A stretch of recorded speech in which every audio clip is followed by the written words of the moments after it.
Joe Dumars just confirmed that depth and insurance is the plan for the Pelicans. And I'm actually concerned about that. It's the Wednesday episode of Locked On Pelicans. Let's go.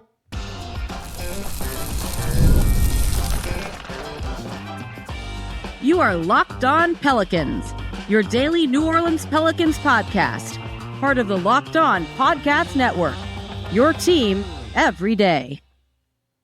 Welcome to another edition of Locked On Pelicans, the daily podcast covering your favorite team, the New Orleans Pelicans and NBA, part of the Locked On Podcast Network, your team every day, available wherever you get your podcasts and available on YouTube.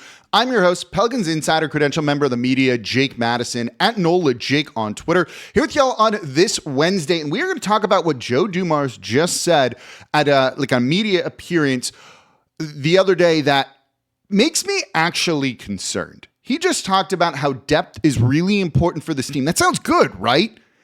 Not in the way that he's viewing it. This is concerning me. I've got data to back it up. I'll tell you what the quotes are. And then, of course, we're going to talk about Gulf Coast Sports and Entertainment Network expanding in the final part of the show here.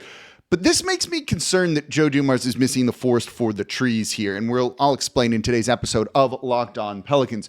And of course, thank you for making Locked On Pelicans your first listen today and every day. We are here Monday through Friday, the #1 Pelicans podcast, covering everything you want to know about this Pelicans team. So please subscribe wherever you get your podcasts and join over 11,000 Pelicans fans on YouTube as well. Become an everydayer. That means you listen Monday through Friday to the Locked On Pelicans podcast. And if you're an everydayer, let me know in the comments down below. Don't forget, you can watch us every single weekday on the Gulf Coast Sports and Entertainment Network at 10:30 a.m., part of a Locked On block. So let's get into this. This comes from Jim Eichenhofer, who was there at the Greater New Orleans Quarterback Club where Joe Dumars spoke recently. And Dumars gave some insight into what the Pelicans' plans are when it comes for team building here. Quote, I said to Mrs. Benson, it's hard as heck to build a great team if you solely depend on one guy. You can't do that because what that means is he has to be healthy for 82 games and never miss a game. And you know that's not going to happen. And I said, even when you saw a team like the Patriots and you say Tom Brady is the GOAT, but people usually talked about what a great organization and great team they have. End quote. We'll get into this one. Hold on. I want to read all the quotes for you here. Quote, we want to be deep. We want to be 10, 11, 12 deep so that if that generational talent isn't on the court for 2 weeks, we still win. You can't build a team, especially in professional sports, where you're dependent on one guy. As great as Steph Curry is, their team is great. End quote. And then one more. Quote, my number one thing in terms of team building, we're going to be so deep, I don't care who misses games. We're still expected to win. Let's change the mentality and believe we're supposed to win. Let's be so deep as a team and as a roster, it doesn't matter who's in and who's out of the game. We expect to win, end quote. So look, on the surface, sounds great. You want more depth, right? Saying, hey, next man up, whoever's here, we want to have the mentality to go and win. Sure, that makes a ton of sense. I like the team having that mentality. But in reality, is this how it works at all, right? We don't need to read. There's no reading between the lines here. It's clear as day who he's referring to, and it's Zion Williamson, right? Like that's who he's referring to here. And this is funny that this comes on the heels of my show yesterday, if you listen to it, where I described Derek Queen as Zion insurance should Zion go down, right? This confirms basically everything I just said. This is just a happy coincidence here. I get what he's doing. And I don't necessarily disagree with it here, but I don't think that the team, if Zion goes down and you pop Derek Queen in, is just going to be the exact same team. And you're like, well, we won't lose any games and it'll be just fine. If Zion goes down for 2 weeks, no, the team is going to be in a lot of trouble. That's obvious here. You know, I'm going to tie this into tomorrow's show where we talk kind of more about the Zion Williamson angle with this, but this feels like it's missing the forest for the trees, missing the larger picture. Yes, depth is great.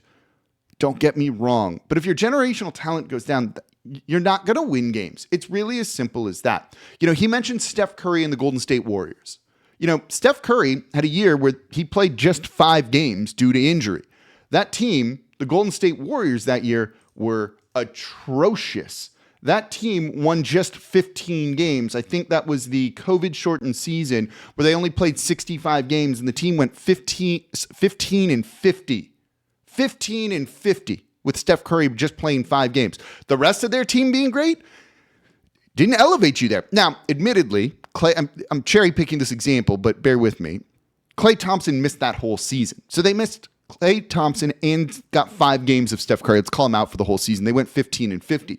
But you still had Draymond Green. You have other guys, and that didn't matter there, right? Okay, then next year, when Steph Curry was healthy, no Klay Thompson, though. They went 39-33 and finished 8th in the Western Conference and lost in the play-in tournament and didn't make the postseason. How great was the team then, right? Depth is great, but your star players are who's going to win you the title. The Oklahoma City Thunder this past year, look, they were deep enough, but did they win the title because Shai Gilgeous-Alexander was the best player in the league, won MVP, was an all-star, made first-team All-NBA?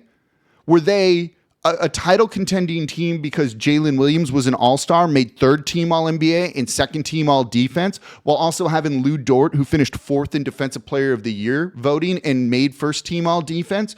They weren't winning the title because of Aaron Wiggins, because of Isaiah Joe, because of Cason Wallace. They're winning for those top-end players, not their 10th, 11th, or 12th man. That's not who's going to elevate you to be a title-winning team. To use his example of the Patriots, what have they won without Tom Brady? I'm not the biggest NFL guy, but I know that here, right? That's, again, it's like you're missing the forest for the trees and missing the larger picture, I think. I've been keeping an open mind about Joe Dumars. There's no reason not to, and I hope that he succeeds. But I think these comments are the type of ones that make me go like, is he ready for this job? And we'll look at that in the next segment here. Is he learning the wrong lessons that he needs to know at this point in time? And look, if the team wants to be competitive next year, it's going to be behind Zion Williamson. And so, look, if you're keeping him on the team, you may as well try and build in some insurance, which is what I call Derek Queen. But I don't know if that whole idea of we want to be so deep, we want to be 10, 11, 12 players deep, like that can be great in the regular season, but that doesn't necessarily do much for you in the postseason. And even if Trey Murphy goes down, right? Let's ignore Zion for a minute here. If Trey goes down, you don't have someone that can just replace that skill set. These guys are unique. They're good for a reason. If that was the case, you don't need to give Trey an extension, or you would look to trade him because, cool, we just got another guy that can do that sort of thing. But that's not what they're doing here. So this kind of insistence on depth to cover for injuries, yes, somewhat. But right now, you look at the center position for this team, there's not exactly a ton of depth there with Yves Missi and Kevon Looney. They probably have the worst center rotation in the league. And I like both those players. I like them enough. But that's not the type of thing that's going to win you the title. If Zion plays 15 games this coming year, do you feel good about the Pelicans making the postseason? I don't. If he plays 65 plus, I start to. If Trey Murphy plays 20 games, Zion plays 65, how far do you think the team can go? They've had depth in years past, and it didn't do them a whole lot of good, particularly in the postseason. We'll focus on the 49-win season from 2 years ago in the next segment here, because that's, I think, important. And I also want to look at Joe Dumars and his team building in the past with some of the teams that he has developed and created here. But this type of comment, again, sounds great on the surface, and then you start to think about it a little bit more, and it does concern me. I'm not saying don't get depth. I'm not saying don't get depth, but I don't think getting depth should be the top priority or saying we're going to win because we're a deep team. You want to win because you put the right pieces around Zion Williamson and because Trey Murphy took a leap, not because your 12th man is good enough. That's just not how it works in the NBA. Let's break down a little bit more of this. Let's look at the 04 title-winning team that Joe Dumars built, right? No all-stars on that team. So that kind of proves the depth argument, doesn't it? No. And I've got one key thing that will tell you that. That's coming up here next in today's episode of Locked On Pelicans. Today's episode of Locked On Pelicans is brought to you by Monarch Money. Most people can't name all their financial accounts or even what's in those accounts. So whether it's 401ks, properties, investments, and if you don't have the full picture, you can end up leaving money on the table. And that's where there's Monarch Money. It's the all-in-one personal finance tool that brings your entire financial life together in one clean, easy-to-use interface on your laptop or your phone. Monarch is built for people with busy lives. So if you put off organizing your finances, Monarch's for you. It's going to do all the heavy lifting. All you do is just link your accounts, and immediately you're going to see data visual, smart categorization of your spending, and finally feel in control of your money. And you don't have to touch a spreadsheet if you're not one of those kind of Excel people with anything. So you can identify that you're not saving as much as you want, or start planning for a big purchase, or just saving more for retirement even, right? You can maximize your investments. You can just look at it all and know what you need to do. So don't let financial opportunities slip through the cracks. Use code LOCKEDONNBA at monarchmoney.com in your browser for half off your first year. That's 50% off your first year at monarchmoney.com with code LOCKEDONNBA. And thank you for making Locked On Pelicans your first listen. Today and every day, we are here Monday through Friday, the #1 Pelicans podcast, covering everything you want to know about this Pelicans team. So please subscribe wherever you get your podcasts, and join over 11,000 Pelicans fans on YouTube as well, and become an everydayer. It means you listen Monday through Friday to the Locked On Pelicans podcast. If you're an everydayer, I see y'all in the comments down below. Let me know. Don't forget, you can also watch us on the Gulf Coast Sports and Entertainment Network. For your second listen, it's Locked On Saints with Ross Jackson. Saints going to get a win? Spencer Rattler kind of close. Is he looking good? Ross Jackson's covering everything black and gold over at the Locked On Saints podcast, part of the Locked On Podcast Network, your team every day. So we're breaking down Joe Dumars, which is just kind of funny, right? Love it when it works out like this, when he says something or someone says something. It kind of confirms what I'd said yesterday, right? That Derek Queen is Zion Williamson insurance. Quote, it's hard as heck to build a great team if you solely depend on one guy. You can't do that because what that means is he has to be healthy for 82 games and never miss a game, and you know that's not going to happen, end quote. He's talking about Zion. He's probably talking a little bit about everybody, right? But one guy, the generational talent, that's what it is. You know, you need the right kind of depth. Derek Queen could be the right kind of depth because what he accomplishes on the basketball court is pretty similar to Zion Williamson in what he does. But say you got like another power forward that's not a Derek Queen, that's not a passer, that's not a face-up big or somebody else, right? You couldn't take Zion Williamson off this team and then put in, I'll use Larry Nance Jr. as an example because he was here. They're not the same kind of player. You have an offensive system. You have a philosophy of what you're trying to accomplish. You know, during the regular season, teams don't kind of practice a lot. I think people would be shocked at not how little teams game plan for one another. Again, during the regular season, the postseason's a different story. But when you have games basically every other day, you don't have time to put in a new system game plan for your opponent, right? You play on Wednesday, then you play on Friday, and you're traveling Thursday and checking into a hotel, and maybe you get a walkthrough, and that's about it. You don't have time to run a brand new defense or a different offense and have everyone be on the same page. What NBA teams tend to do is you figure out what you're good at. You know, it's identifying what your win condition is. How do we win games? It might be for a team like the Golden State Warriors, shoot a bunch of threes, make more threes than your opponent. For a team like the Boston Celtics, play really good defense and make threes. For a team like the Oklahoma City Thunder, get to the free throw line a ton and get efficient offense that way. That you have your win conditions and you design your team, or you kind of, based on your team, you know what those win conditions are and you go and try and achieve those win conditions out there. You know, it's not we beat the Denver Nuggets if we do X, Y, or Z, and then the next night we play the Minnesota Timberwolves and we beat them a different way. It's not looking for your opponent's weakness per se, but looking for your own individual team's win condition. That's probably the best way to describe it. So you know what you're good at and you try and go out and execute that. You know, it might be win around Zion's interior scoring to open things up and let guys make threes, whatever it might be for the Pelicans. If you lose some of the guy who's kind of a key part of that win condition, it's not like you can just sub anybody in. It's got to be the right kind of player. Derek Queen can be the right kind of player. If it was Asa Newell and they had drafted him at 23, right, which the Hawks did, that's a different player than Derek Queen, and Newell's a different player than Zion Williamson, so it wouldn't be the same kind of depth. It wouldn't achieve the same kind of win condition for you. That's partially part of the reason why they traded up to go get Derek Queen and spent so much to go and do it. It's the right kind of player for what they're doing here. Again, this quote, when you read between the lines and really think about it, kind of says that here.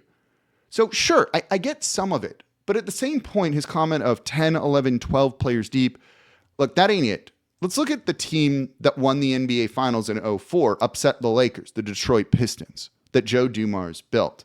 That team is kind of noted as like a depth team, an unheralded team where there was no all-star that year on that roster whatsoever. They weren't playing 12 guys regularly in the postseason. You look at the NBA Finals, they beat the Lakers 4-1. Richard Hamilton played 224 minutes in 5 games. Chauncey Billups, 194. Rasheed Wallace, 153. Ben Wallace, 205. And Tayshaun Prince, 198. Then your next couple of guys, 68 minutes, 64 minutes, 53 minutes, 38 minutes, 17 minutes. Those are guys that are playing 7 to 10 minutes per game, and that's about it, right? Those weren't the guys that were winning the series for you. It was Rip Hamilton, Chauncey, Rasheed, Ben Wallace, and Prince that were doing it. If this was we're so deep, we're so good, those other guys would have been playing more minutes. If you look at it, only 9 guys were averaging more than 5 minutes per game in the NBA Finals. That's not 10, 11, 12. You shorten your rotation in the postseason. That's what you do here. You don't want to rely. When you look at that team, did Corliss Williamson win that series for the Pistons? Did Lindsey Hunter? Did Eldon Campbell? Did Mehmet Okur do that? No. Not at all, right? The Golden State Warriors in their title runs. It was Steph, it was Clay, it was Draymond. The team was great, don't get me wrong, but it was those guys that were doing it. The Thunder, we just looked at it here. You look at the NBA champions over the past couple of years. There are a couple outliers that I think you can say kind of like depth did it, right? You'd even point to the Boston Celtics a little bit at how deep that team was. But they also had the top-end talent of Jason Tatum, Jaylen Brown, who are all NBA-level guys that were playing the majority of the minutes. There's some depth, don't get me wrong, there's a part of it. But those are more outliers than regular teams doing it. Every now and then you get one of those. I don't want to try and build my team to be an outlier like Joe Dumars is. Go back a couple of years ago to when the Pelicans won 49 games in the regular season, 7th in the Western Conference, had to get in through the play-in tournament, but could have finished as high as like 4th, even 3rd that year a little bit. If you look at that team, the starter, they got run out in the postseason, partially because of no Zion Williamson. They were a deep team that year. That team was really deep, and their bench was destroying other benches. That's where they won those 49 games from, truthfully. It was the starters weren't winning their minutes, but the bench would come in and smoke opposing benches. And then that all fell flat the second Zion Williamson went down, or you got into the postseason where opponents aren't playing 10th, 11th, 12th men anymore. And all of a sudden, that depth doesn't do you a whole lot of good, and the Pelicans got swept. This is what I mean about forest for the trees, or maybe not understanding what it takes to win at the NBA level here. This is one of the things of, is Joe Dumars equipped for this role 10 years after last leaving the Pistons job, where he probably was there many years too long, and didn't, it almost seemed like the NBA kind of passed him by. And I don't want to say that it has here, but these are some of the comments that do actively concern me about the team building approach here. Depth is great, don't get me wrong, but that's not how you should build your team to win a title, because it doesn't work that way, right? When the Denver Nuggets won their title, was it depth or was it Nikola Jokic and then 2 other complementary players around him? It wasn't their 10th, 11th, 12th man. It's your starting lineup that needs to be that good. And when your best player, a generational talent, leaves the starting lineup, unless you have a generational talent ready to go, there's going to be a massive fall off. Again, having the mentality of we want to win games, right? You play to win the game. I like that. You want them to feel that they can win on any given night. But I don't know if you should build your team kind of around that per se. Prioritizing depth when you've got the pieces already is maybe the right thing to do, or try and just upgrade the top end talent here. I don't fully trust the center position just yet. I'm curious how it's all going to look.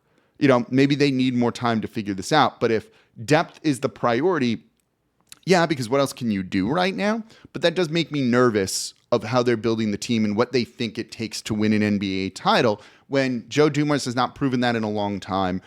Troy Weaver has not had any success without, running a team and kind of being the top guy there. So That's a massive concern, I think, when you look at the team building approach that they are taking right now, even if some of it's smart, some of it to do is smart, but that shouldn't be the number one goal. And that's what concerns me about these Joe Dumars comments here, right? The Pelicans had a ton of depth 2 years ago and it didn't do them any good in the postseason, right? Well, if your star player is out for 2 weeks, we should be able to go and win. Well, they got swept when Zion Williamson didn't play against the Thunder. They didn't win one game. They didn't look particularly good in anything either outside of game 2 when they had a chance. And that was that. Or maybe it was game 1. I forget which one it was. We'll see. Does that mean there's more moves coming? Do they like the depth they have? Do they not? We'll kind of explore that a little bit later. And I want to talk more about this in tomorrow's show. This statement of like, we've got to kind of build for insurance and depth kind of signals something. And I'll tell you what that is around Zion Williamson in tomorrow's episode of Locked On Pelicans. But coming up next, the Pelicans are expanding the Gulf Coast Sports and Entertainment Network, and I am very excited about this. Let's talk about that coming up here next in today's episode of Locked On Pelicans. Today's episode of Locked On Pelicans is brought to you by 5 Hour Energy. Caffeine just got a flavor upgrade. 5 Hour Energy shots deliver tasty caffeine in 17 bold flavors. Each 2-ounce shot packs the caffeine of a premium 12-ounce cup of coffee plus B vitamins and nutrients with 0 sugar and 0 crashes. And what I love is how portable they are. Big taste, tiny shot, and you can take it anywhere and get that boost when you need it. Just put it in your pocket. You're at the office. It's like 2 o'clock. You're a little bit tired. You maybe need a nap. Just drink the 5 Hour Energy. It's easy. You don't need to go get up, find coffee, make coffee, whatever. You know, bachelor party this weekend, we're going to be drinking a lot of these. I promise you that. So enough with boring, flavorless caffeine. It's time to give your caffeine a flavor upgrade with 5 Hour Energy shots. Get the favorites you love or be bold and try something new. I love the transfusion flavor. You can get them in-store and online now at 5hourenergy.com or on Amazon.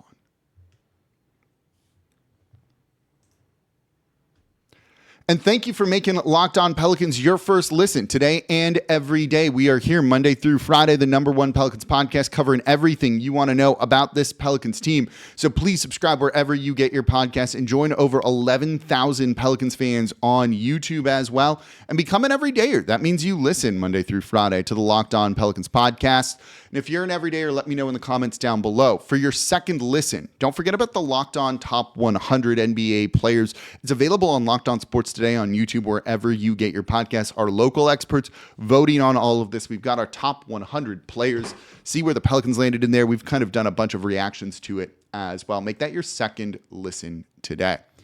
So big news coming from Gray Media and the Gulf Coast Sports and Entertainment Network and the Pelicans here, and that is DirecTV has reached an agreement to carry the Gulf Coast Sports and Entertainment Network and bringing Pelicans games to thousands of new households across the Gulf Coast. The deal means that DirecTV Stream, and Uverse subscribers in 14 television markets where Gulf Coast Sports and Entertainment Network is available will have access to Pelicans games not airing on national networks, which is basically all of them this coming season. This is great, right? This is a very big step forward and kind of a continuation of the plan the Pelicans had when they left the regional sports network to really establish more of a presence and just make it easier to watch Pelicans games. Access, getting people. Look, the point of this is people watch games, right? Like it's what the NBA does. They want people watching and attending games. It's kind of as simple as that, right? Goal of teams is to make money and win titles, hopefully. But you've got to get people watching the games to build a consistent fan base. And that's something that the Pelicans have struggled with historically with things. Part of it is it's been a mess to try and watch games. It's been confusing. The product hasn't been great. Like the product of like the streaming when it was under some of the old RSN was not great. They made it free and available to watch games. There's no barrier to entry if you live in the market. You can get an antenna. And now it's nice to see that they are expanding it beyond that. All right, you already subscribed to DirecTV. You don't need to buy. I mean, antenna's $5, $10. You can plug it in. It's very easy to watch games. But now, if you're in market and you're already paying for one of these other services, boom, you have it. And it makes it even easier for you. This just making access easier, I think, is a really important thing. And across the Gulf Coast region, you're seeing them kind of have it there for everybody. I'm also waiting to hear back if Locked On Pelicans is now on DirecTV as part of the Gulf Coast Sports and Entertainment Network, since the show is there every single weekday, 10:30 a.m., along with Locked On Saints, then Locked On Pelicans, Locked On LSU, and Locked On SEC from 10 to noon. And that's going to be the whole season, by the way. So it's great to see that they're just kind of promoting this and building this. The Pelicans fan base is passionate. The group is fun. Like, I know all the Pels 12 people. Shout out y'all. I missed seeing y'all last year when the team wasn't good. Hopefully they can be good again and do watch parties. The Smoothie King Center, when the team is winning, it's loud. It's a fun atmosphere in there. It's like a party. You know, this fan base, it's like, they're like, help us out, please. And it's nice to see that the team is doing this and potentially growing it. Right now you can get games in Birmingham, in Montgomery, in Mobile, and it's even easier than ever to be able to get those games. I absolutely love that. Make it easy for people to watch games, turn them into lifelong fans, and that's how you grow the fan base, and everyone benefits from that sort of thing.